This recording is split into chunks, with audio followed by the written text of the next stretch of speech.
지난 금요일이 이제 5월 5일이었죠. 그리고 내일이 5월 8일 어버이날입니다. 5월은 가정의 달이다 이렇게 우리가 부르잖아요. 어린이날이었는데 자녀분들하고 같이 어디 좀 놀이공원이라 다녀오셨습니까? 이미 다 커서 놀이공원 갈 나이는 이제 지났죠. 세계에서 우리나라가 출산율이 제일 낮다 그래요. 이거 정말 너무 기가 막힌 일입니다. 1도 안 돼요. 0.8? 0.8 정도 된답니다. 아이들을 낳지 않으니까. 아이들이 정말 귀합니다. 창세기에 보면 하나님께서 아담과 하와 부부에게 생육하고 번성하라, 땅에 충만하라 이렇게 명령을 하셨단 말이죠. 근데 이 세대가 생명을 낳고 기르는 일에 전혀 열심을 내지 않습니다. 점점 이제 이 출산율이 점점 줄어들어서 나중에 우리 한국의 인구가 이제 5천만이 안 되는 그런 상황이 될 수도 있다는 거예요. 여러분 자녀를 낳고 믿음으로 키우는 것만큼 중요한 일이 없습니다. 하나님께서 이 일을 정말 기뻐하시고 또 자녀를 낳고 그 가정에서 하나님께 예배를 드리는 그런 믿음의 가정을 세우시는 일을 하나님께서 정말 기뻐하십니다. 그래서 오늘은 가정의 달을 맞아서 어린이와 하나님의 나라라는 제목으로 여러분과 연애를 나누려고 합니다. 오늘 본문에 보면은 사람들이 자기 아이들을 예수님께로 데리고 옵니다. 왜 데리고 오는가 봤더니 예수님이 만져주시기를 바라고 데리고 왔다 이렇게 나와 있습니다. 그런데 제자들이 그걸 보고는 그 부모를 꾸짖는 겁니다. 왜 아이들을 예수님께로 데려옵니까? 데려오지 마세요. 이렇게 부모를 꾸짖은 거예요. 또 더불어서 아이들도 예수님께 가까이 오는 걸 이제 막은 거죠. 자, 그러니까 어떻게 됩니까? 분위기가 아주 싸해졌어요. 부모와 아이들이 다 민망한 상태가 된 거죠. 자, 그러자 예수님이 뭐라고 하시는가? 오늘 본문 16절에 보니까 예수께서 그 어린아이들을 불러 가까이 하시고 이르시되 어린아이들이 내게 오는 것을 용납하고 금하지 말라. 하나님의 나라가 이런 자의 것이니라. 이렇게 말씀하십니다. 하나님의 나라가 이런 자의 것이니라. 자, 오늘 본문과 똑같은 내용이 마가복음 10장에도 나옵니다. 마가복음 10장 14절에 보면 예수님께서 제자들이 하는 행동을 보고 분하게 여기셨다 이렇게 나와 있습니다. 분하게 여기셨다. 화가 나셨다는 거죠. 왜 예수님께서 화가 나셨을까요? 왜 자꾸 아이들을 예수님께 데리고 옵니까? 데리고 오지 마세요. 부모를 꾸짖는 제자들의 행동에 대해서 예수님께서 분하게 여기시고 화가 나셨다는 거예요. 자, 그럼 왜 제자들이 아이들을 데리고 오는 부모들을 꾸짖었을까요? 여러분, 우리 옛날에 조선시대에 양반들이 있었잖아요. 다른 말로 사대부라고 하죠. 사대부. 그래서 사농공상, 양반, 그 다음에 평민. 주로 그때 당시에 평민은 농사일을 했으니까 이제 농민이라고 하죠. 그 다음에 상인이 있어요. 그 다음이 노비가 있습니다. 사농공상. 아주 철저한 계층 사회였습니다. 조선시대는 이 사대부를 중심으로 해서 아주 철저히 가부장적이고 권위주의적인 사회였습니다. 가부장적 권위주의 사회에서 여성들과 아이들의 권리는 아주 밑바닥입니다. 옛날 속담에 이런 말도 있었잖아요. 암탉이 울면 집안이 망한다. 이런 말도 있었습니다. 정말 말도 안 되는 이야기죠. 그러니까 아이들도 마찬가지였어요. 여자들만 무시당하는 게 아니라 아이들도 무시를 당했습니다. 아이들이 무슨 말 하려고 하면은 어린 놈이 무슨 말을 하냐. 어른들 말씀하시는데 가만히 있어라. 이렇게 말하잖아요. 예수님 당시에 유대 사회가 그랬습니다. 철저한 가부장적인 권위주의 사회였어요. 그 맨 꼭대기에 누가 있었는가 하면 바로 대제사장이고요. 그 다음이 서기관, 바리새인 이런 순입니다. 소위 랍비라고 하는 주로 바리새인들이 그 일을 맡았는데 토라를 가르치는 일을 했죠. 선생님이라고 불리는 사람들이죠. 그 랍비들이 아이들의 교육을 담당했습니다. 그리고 부모들이 유명한 랍비가 있으면 그 랍비한테 자기 자녀들을 데리고 가서 축복 기도를 받는 것이 그게 그 유대 사회의 관습이었습니다. 그러니까 오늘 본문에 부모가 아이들을 데리고 온 거는 예수님께 축복 기도를 받게 하고 싶어서 그렇게 데리고 온 겁니다. 그걸 제자들이 꾸짖은 거예요. 그러니까 예수님께서 화가 나셨죠. 그리고 어린아이들이 내게 오는 것을 용납하고 금하지 말라. 하나님의 나라가 이런 자의 것이니라. 이렇게 말씀하셨습니다. 자, 여기 하나님의 나라가 이런 자의 것이다. 이런 자 누구를 말하는 겁니까? 어린아이들의 것이냐? 그 뜻이 아니죠. 어린아이와 같은 사람들, 어린아이와 같은 사람들의 것이다라는 겁니다. 하나님의 나라가 바로 어린아이와 같은 그런 사람들의 것이다 이 말입니다. 자, 그 다음 17절을 보세요. 내가 진실로 너에게 이르노니 누구든지 하나님의 나라를 어린아이와 같이 받아들이지 않는 자는 결단코 들어가지 못하리라 하시니라. 자, 앞에서 하나님의 나라가 이런 자의 것이다. 그 다음에 누구든지 하나님의 나라를 어린아이와 같이 받아들이지 않는 자는 결단코 들어가지 못한다. 자, 여기도 마찬가지입니다. 어린아이가 아니라 어린아이와 같이예요. 어린아이처럼 받아들여야 된다는 거예요. 하나님의 나라를 어린아이처럼 받아들이는 사람, 그 사람이 들어간다는 겁니다. 여러분, 어린아이처럼 받아들인다, 이게 무슨 말일까요? 여러분, 어린아이와 같은 거, 이게 같을까요? 다를까요? 다릅니다. 저 사람은 생각하는 게 꼭 어린아이 같아, 이런 말 하잖아요. 그죠? 뭐가 어린아이 같다는 거죠? 생각하는 게 어린아이 같다는 거예요. 몸은 어른인데, 몸은 다 커서 어른인데 생각하는 게 어린아이 같다는 겁니다. 또 다 큰 어른인데 말하는 거는 어린아이 같다. 이렇게 말하잖아요. 그러니까 뭐가 어린아이와 같으냐, 이게 중요합니다. 뭐가 어린아이와 같으냐. 자, 그럼 믿음이 어린아이와 같다. 이거 좋은 걸까요? 저 사람 믿음 어린아이 같아. 이거 좋은 걸까요? 자, 어린아이와 같아야 하나님의 나라에 들어갈 수 있다. 구체적으로 말하면 하나님의 나라를 어린아이와 같이 받아들여야만 하나님의 나라에 들어갈 수 있다는 겁니다. 자, 이게 도대체 무슨 말일까? 고린도전서 13장에 사도 바울이 사랑에 대해서 이야기를 합니다. 사랑은 오래 참고, 사랑은 온유하며 시기하지 아니하며, 사랑은 자랑하지 아니하며, 교만하지 아니하며, 무례히 행하지 아니하며, 자기의 유익을 구하지 아니하며, 성내지 아니하며, 악한 것을 생각하지 아니하며, 쭉 이렇게 사랑에 대해서 이야기하다가 뭐라고 말하는가? 내가 어렸을 때에는 말하는 것이 어린아이와 같고, 깨닫는 것이 어린아이와 같고, 생각하는 것이 어린아이와 같다가 장성한 사람이 되어서는 어린아이의 일을 버려놓으라, 이렇게 말합니다. 자, 어릴 때는 말하는 것이 어린아이와 같다. 깨닫는 것도 어린아이와 같다. 생각하는 것도 어린아이와 같다. 그런데 장성한 사람이 돼서는 이제 어린아이의 일을 버렸다. 자, 그럼 어린아이 같은 거, 이거 좋은 겁니까? 좋은 게 아니라는 거예요. 어린아이와 같은 게. 말하는 거 이제 어린아이 같이 말하지 말고 어른처럼 말하라는 겁니다. 또 깨닫는 것도 어린아이처럼 깨닫지 말고 어른처럼 깨달아야 된다는 거예요. 생각하는 것도 어린애처럼 생각하지 말고 어른처럼 생각하라는 겁니다. 자, 이 말을 사도 바울이 사랑에 대해서 이야기하면서 이 말을 한 거예요. 사랑이라는 거는 다시 말해서 점점 더 성숙해져야 된다, 이 말입니다. 어린아이와 같이 되지 말고 계속해서 사랑이 점점 더 성숙해져서 어른의 사랑이 되어야 된다는 겁니다.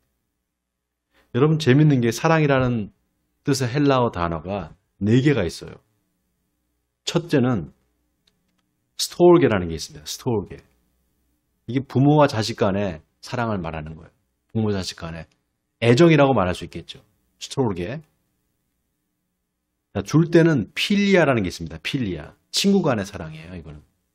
친구들 간의 사랑, 우정이라고 말할 수 있습니다. 세 번째가 에로스입니다. 남녀 간의 사랑이죠. 마지막 4번째, 아가페가 있어요. 아가페. 바로 하나님의 사랑입니다. 예수님을 모른다고 3번씩이나 부인한 베드로한테 예수님께서 찾아가셔서 네가 나를 사랑하느냐 이렇게 물으셨어요. 네가 나를 사랑하느냐? 이때 사랑이라는 말이 아가페입니다. 그때 베드로가 내가 주님을 사랑합니다. 이렇게 대답하죠. 그때 사랑은 필리아예요. 예수님께서 또 물어봅니다. 네가 나를 사랑하느냐? 네가 나를 이 사람들보다 더 사랑하느냐? 이렇게 물으셨잖아요. 두 번째. 이때도 아가페로 물으셨어요. 그러자 베드로가 내가 주님을 사랑하는지 주님이 아십니다. 이렇게 대답을 합니다. 이때 베드로는 또다시 필리아로 대답을 했어요. 그래서 예수님이 이번에는 필리아로 물어봅니다. 네가 나를 사랑하느냐? 그러자 베드로가 민망해하면서 주님이 모든 것을 아시오매 내가 주님을 사랑하는지 주님이 아십니다. 이렇게 대답을 해요. 자, 여러분 잘 보세요. 예수님께서 네가 나를 사랑하느냐? 그게 하나님의 사랑으로 네가 나를 사랑하느냐? 이렇게 두 번 물으신 거예요. 그러자 베드로가 내가 주님을 사랑하는지 주님께서 아십니다라고 말할 때 그때 사랑은 우정입니다. 우정. 내가 주님을 우정으로 형제간의 사랑으로 사랑한 거 주님께서 아시지 않습니까? 이렇게 대답을 한 거예요. 그랬더니 세 번째 예수님께서 물으실 때 네가 나를 그럼 친구간에 형제간의 사랑으로도 사랑하느냐? 이렇게 물어보신 거예요. 그때 주님이 모든 것을 아시오매 내가 주님을 사랑하는지 주님께서 아십니다. 이렇게 대답을 한 겁니다.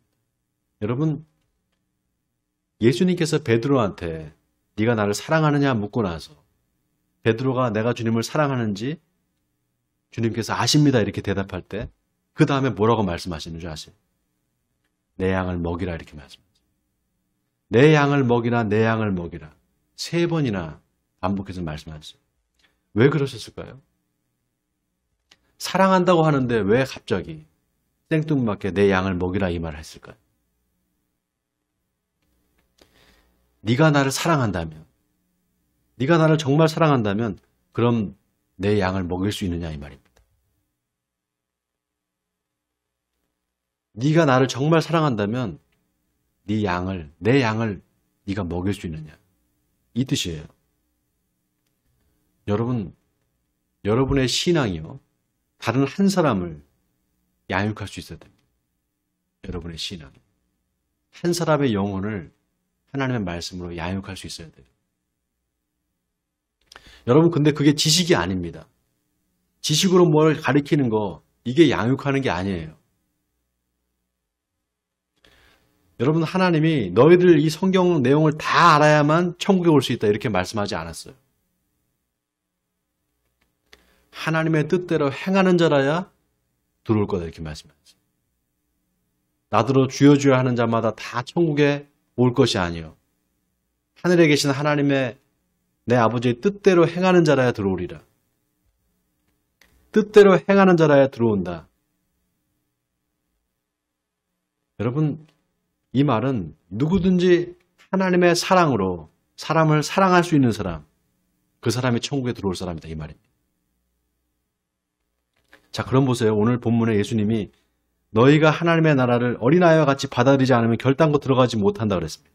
자, 이 말은 뭡니까? 자, 사랑에 있어서는 사도 바울이 말한 것처럼 사랑에 있어서는 깨닫는 거, 생각하는 거, 말하는 거 이게 다 어른처럼 성숙해져야 된다는 거죠. 근데 하나님의 나라를 받아들이는 거에 있어서는 어린아이와 같아야 된다는 거예요. 자, 그럼 어떻게 받아들이는 게 어린아이와 같이 받아들이는 걸까요? 하나님의 나라를 어린아이와 같이 받아들여야 된다. 뭘 어떻게 받아들여야 어린아이와 같이 받아들이는 겁니까? 자, 받아들인다. 어디로 받아들이는 겁니까? 뭘로 받아들여요? 어디로 받아들이죠? 우리 마음으로 받아들이는 거예요. 복음서에 보면은 바리새인들이 예수님한테 와서 하나님의 나라가 어느 때에 임할 겁니까? 이렇게 묻습니다. 그때 예수님께서 하나님의 나라는 볼 수 있게 임하는 것이 아니요 또 여기 있다 저기 있다고도 못하리니 하나님의 나라는 너희 안에 있느니라 그랬습니다. 자, 하나님의 나라가 어디 있다고요? 너희 안에 있다. 너희 안에, 바로 너희 마음 안에 있다라는 겁니다. 그럼 보세요. 하나님의 나라를 어린아이와 같이 받아들인다는 게 뭡니까? 하나님의 나라를 어린아이와 같은 마음으로, 다시 말해서 어린아이와 같이 순수한 마음으로 받아들이는 사람, 그 사람이 하나님의 나라에 들어갈 수 있다는 겁니다. 여러분, 어린아이와 어른의 차이가 뭡니까? 바로 순수함이에요. 순수함. 순수함. 이거를 국어사전에 찾아보면요, 전혀 다른 것에 섞임이 없는 것, 사사로운 욕심이나 못된 생각이 없는 것, 이렇게 나와 있습니다. 다른 말로 하면 거짓 없음, 꾸밈 없음, 깨끗함, 이런 뜻입니다. 그게 순수한 거예요. 어른과 아이가 다른 점은 바로 그 순수함입니다. 그렇게 순수한 마음으로 하나님의 나라를 받아들이는 사람만이 하나님의 나라에 들어간다는 거예요.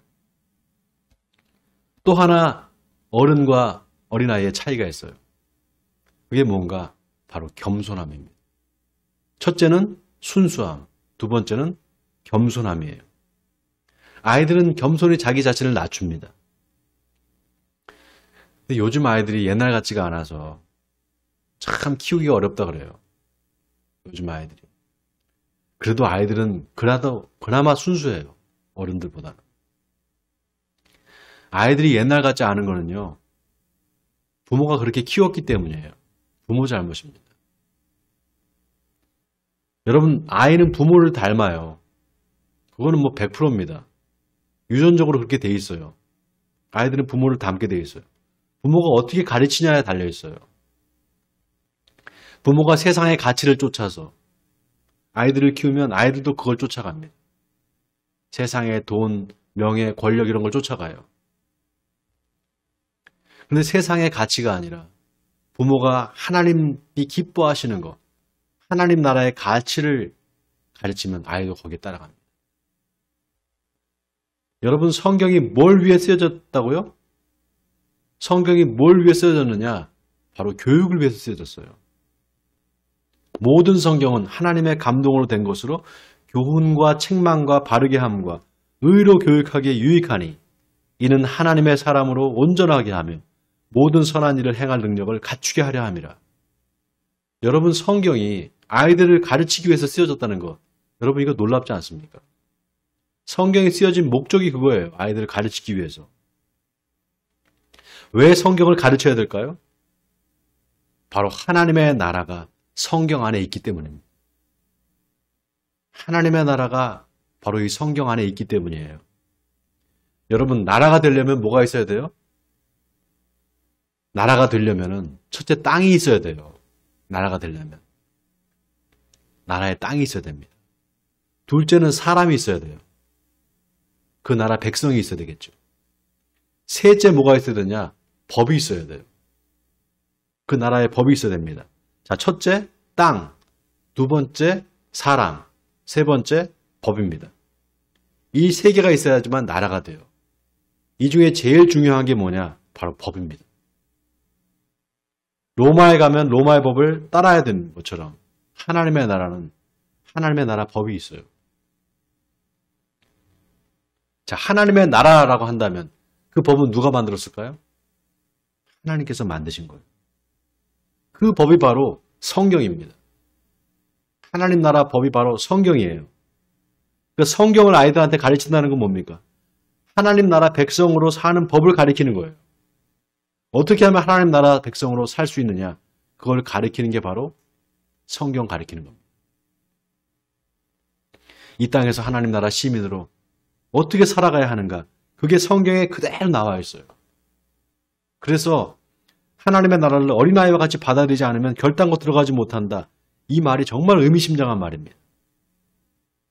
하나님의 나라를 어린아이와 같이 받아들인다는 건 결국 하나님의 말씀을 어린아이와 같이 받아들여야 된다는 겁니다. 다시 말해서 하나님의 말씀을 어린아이와 같이 순수한 마음으로 믿어야 된다는 거예요. 아멘입니까, 여러분?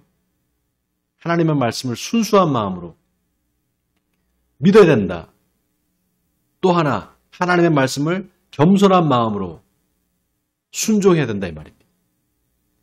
자, 첫째, 순수한 마음으로 믿어야 된다. 두 번째 뭐라고요?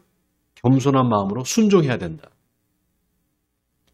베드로전서 2장에서 베드로 사도는 그러므로 모든 악독과 모든 기만과 외식과 시기와 모든 비방하는 말을 버리고 갓난아기들 같이 순전하고 신령한 젖을 사모하라.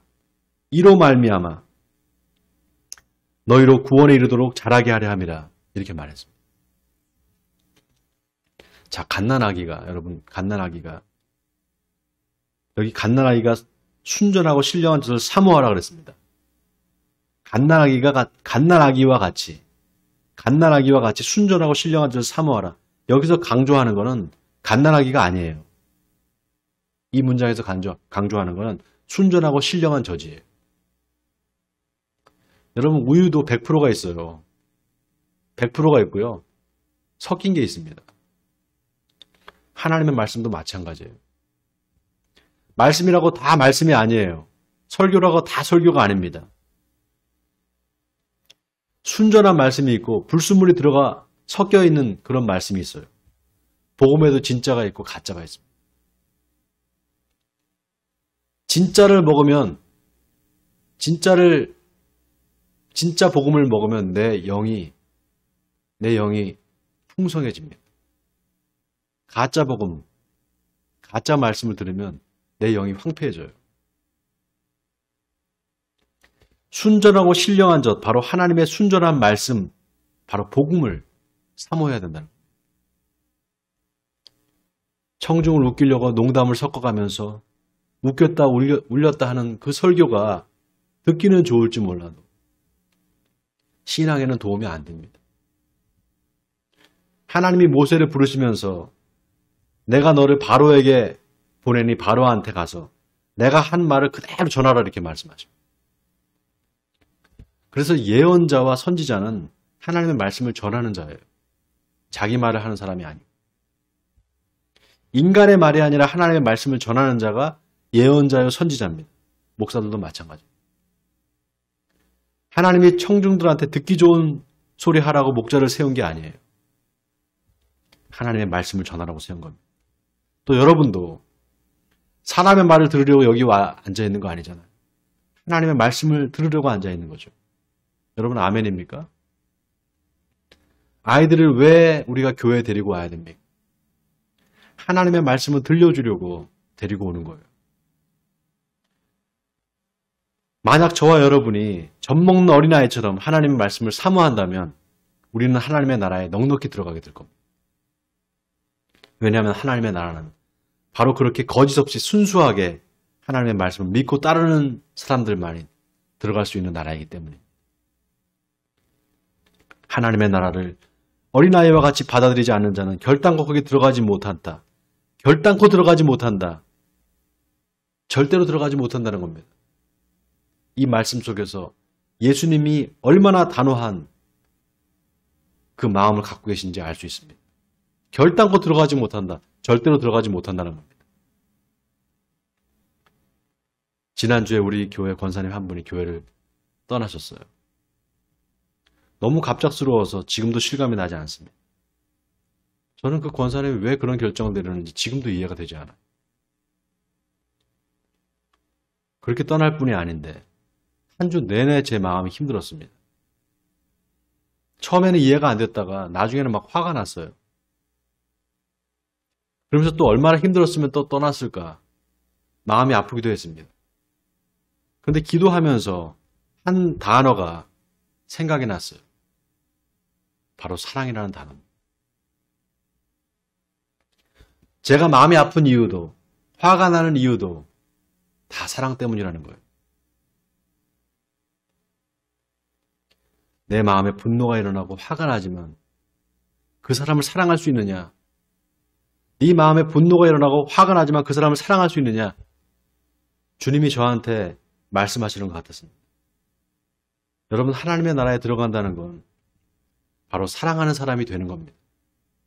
어떠한 일이 있어도 내가 사랑하는 사람이 되는 것. 그게 하나님의 나라에 들어가는 겁니다.